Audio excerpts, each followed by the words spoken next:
Faire face à une situation d'urgence, aucun bourgmestre ne le souhaite et pourtant personne n'est à l'abri.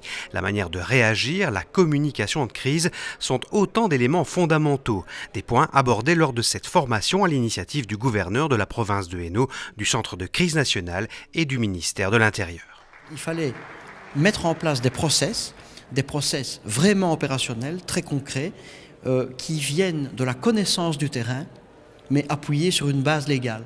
À travers des mises en situation, les bourgmestres ont simulé des réponses possibles à une crise. Quelle serait leur première réaction? Quel sujet traiter en priorité? Pas toujours si simple.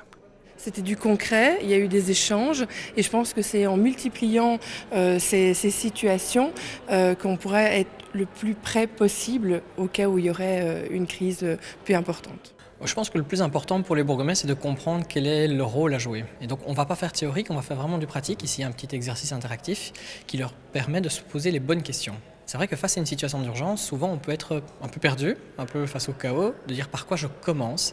Et ici, l'objectif, c'est de leur donner des trucs et astuces pour bien commencer une gestion de crise.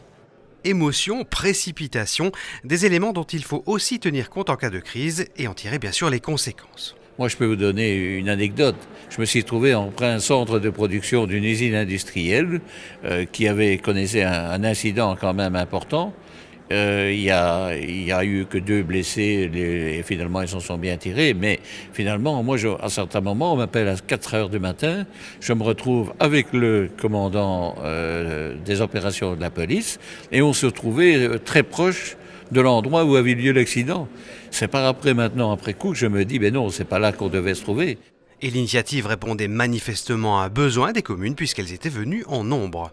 Nous avons une trentaine de bourgmestres, dont la plupart de l'ensemble des nouveaux, si j'ose dire, et en tout 50 communes, puisque quand le bourgmestre n'est pas venu, le directeur ou la directrice générale nous a rejoints voir le fonctionnaire ou la fonctionnaire de planification d'urgence. Donc d'ores et déjà une forme de succès dans cette opération.